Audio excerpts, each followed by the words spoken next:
in God's way of success. Oh, our system here is so great. Yes, my name is Lisa. This is my dad. I know he looks like my age, but it's my dad, Roy. And we're continuing on with a prescription for your dreams fulfilled. And we're on part 4, F as in Frank. F as in family. How about that? Better. F as in family. Okay, Lisa said that we're continuing, and you're right. And it's got 3 ingredients. I'll repeat them. One is that we feed on the Word of God and we meditate on God's Word.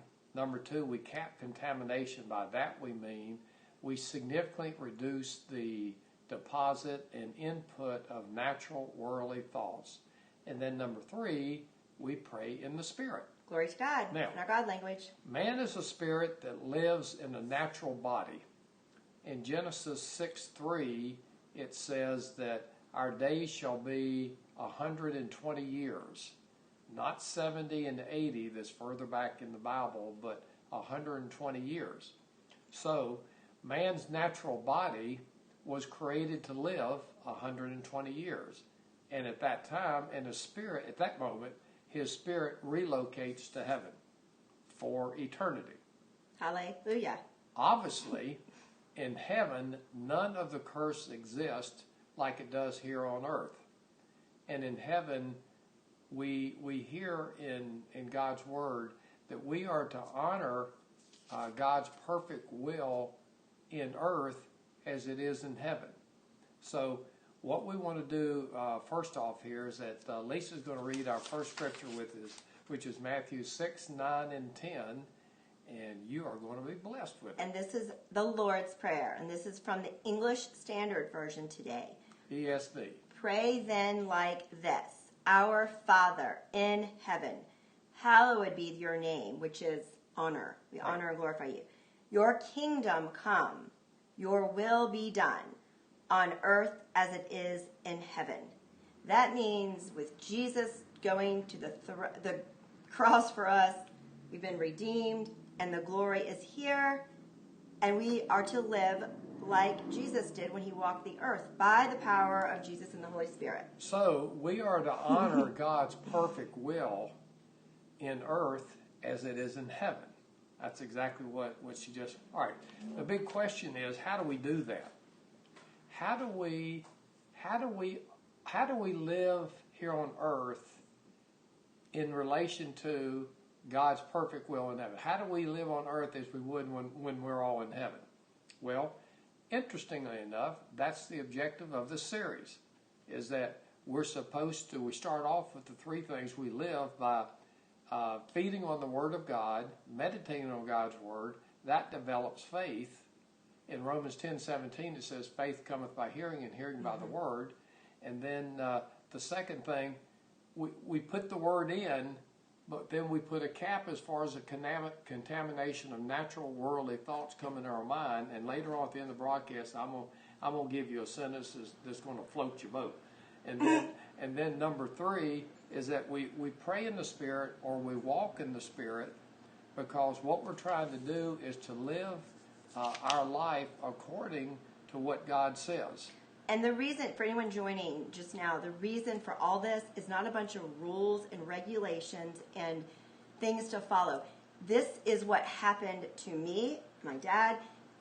This is what happened to us when we turned our lives over to the Lord, not just as our Savior, but as our King, as our Lord, and life flowing freely and effortlessly. The effort is crucifying our flesh. The effort is making a decision. But after that, flowing in the Spirit is the most joyful life there is. And it's not a bunch of rules. This is just what happens when you get into the Word. And this is a barometer, or like a boundary that you can set forth for you. So since our spirit man has dominion over our natural man, provided that we walk in obedience to the promptings of the Holy Spirit, then we will experience less of the hardships, the infirmities, the pains of this life. Annoyances, for sure. When we have our spirit man, when it takes dominion over our natural man, we're not going to experience as much junk here on earth. We're going to fly high over it. And you're going to, I'm going to give, if I remember it, I'll give it to you right now. Good. Is that picture a seesaw. When you were a kid, you're at the playground. I do that now. Okay, great. So it's like that.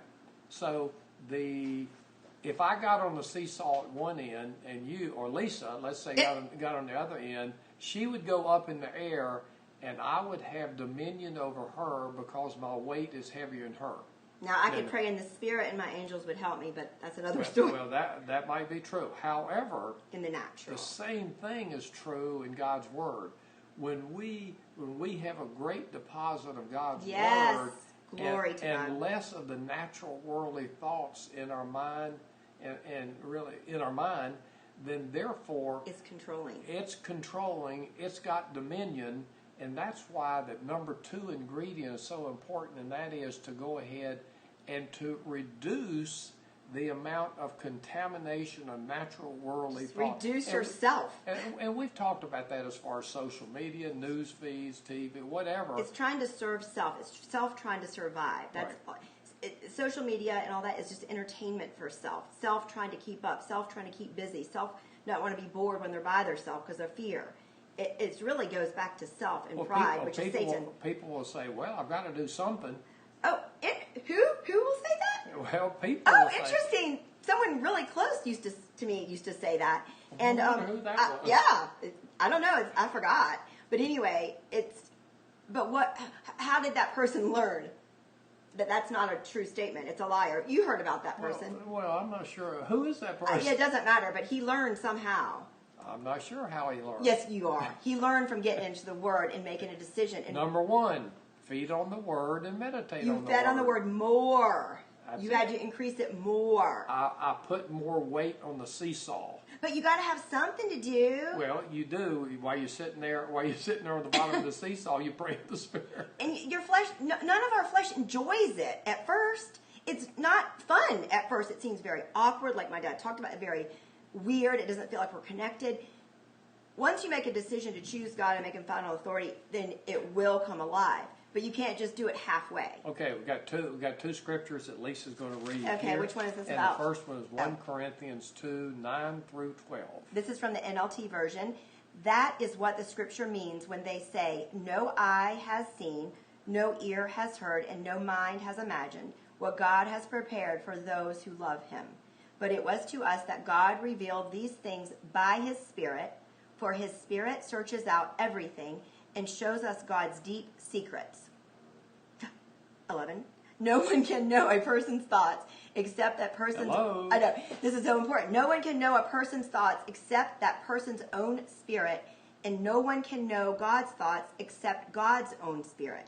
And we have received God's Spirit, not the world's spirit, right, so we can know the wonderful things God has freely given us.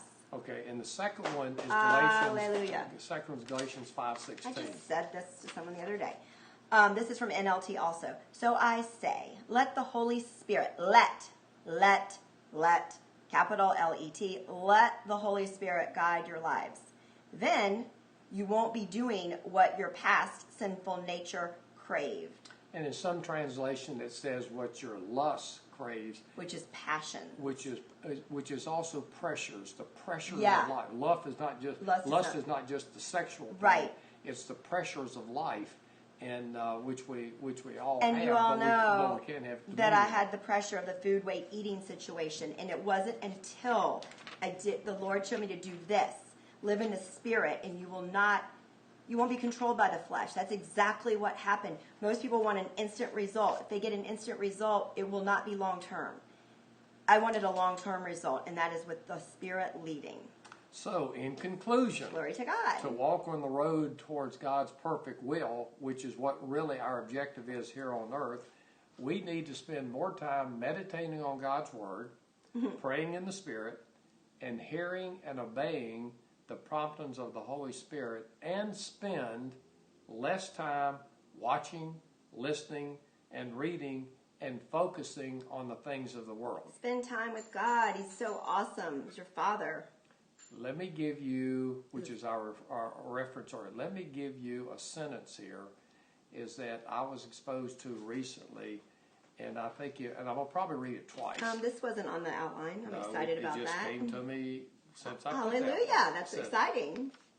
our power, I'm going to say it slow, our power in the realm of the Spirit is directly connected to the time that we spend, to the time that we spend in prayer and feeding on the Word and praying in the Holy Spirit. Absolutely. Our power, the power of God in us, our power in the realm of the Spirit is directly connected in proportion to the time undivided attention that we spend in meditating on the Word, in prayer, and praying in with the our Spirit. Father. And that doesn't include watching preaching. The Lord told me this the other day. Watching preaching is great. We feed on the Word is great. If we want a relationship with our Father and know how He thinks, it is imperative that we spend time in the Word and supplement with what we're teaching, preaching, etc. Right. I did not get here by, yes, they're extra credit and they're a bonus. But if we don't spend time in the Word with God alone, we will not know His voice. We will not know what He means, and we will be going on other people's faith, and it's futile. It doesn't work. I'm going to give you an example that just happened yesterday that proves this point. And that was a week or so ago, I read 2 sentences, and yesterday, Saturday and yesterday, I was trying to retrieve where I read them because during that time I was reading in 7 different books, Bibles, 4 Bibles, and then 3 others. And Lord, I bet the blessing, walk with God, and something else. Well, I was doing. You can guess, but you're pretty close. And so I had read something, and it really made an impression on me, and I wanted to recover it so I could put my eyes on it. You know, as Kenneth Copeland says, I was going to put my eyes on it. Proverbs 4:20. All right, and I was just having difficulty doing it, and so last night that was Sunday evening. Oftentimes, because it's Sunday evening, I do not do the big 4, and that is that get 4 translations and go over a chapter and that's your time in the verse, Word. each verse in each translation. And so I said, well, I'd put it to rest. I'd cast all my cares. I refused to fret about it, and all throughout the day. And so therefore, what I was going to do is that I said, well, I'm going to do the big 4 tonight, and that was like 6 o'clock yesterday afternoon. So I spent the hour doing my chapter. Glory on all, to God! On it all makes you 4. feel so good. Right after I did that, I picked up one of the 7 books, and I'd looked at it before on Saturday. I picked up one of the 7 books. I opened it. The Holy Spirit opened it to that. And I turned one page to the right, looked on the left, and there it was. You weren't toiling. You weren't searching. No. See? No, but that's the point of what I was saying, is that our power in the realm of the Spirit is in direct connection to the time that we spend doing what we're doing. You can't skirt it. And so here's those 2 sentences. The first one is that on the cross, Jesus, this isn't novelty, on the cross, Jesus took away our sins. He took away the sins of the world. Yes.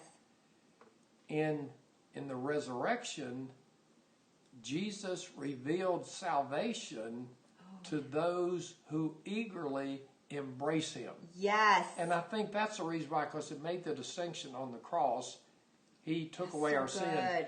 And in the reresurrection, He rose from the dead in order that He could reveal salvation, which is not just being saved. It's everything. Everything. Prosperity, health, wealth. That He revealed salvation to those who eagerly embrace Him. Hallelujah. And so it's just phone keypad, yes. And so therefore, it's the case. God's Word works again. Always. And it proved in my life. Praise you, Lord. Have a good day. Thank you. See you soon. I thought there was more. Glory to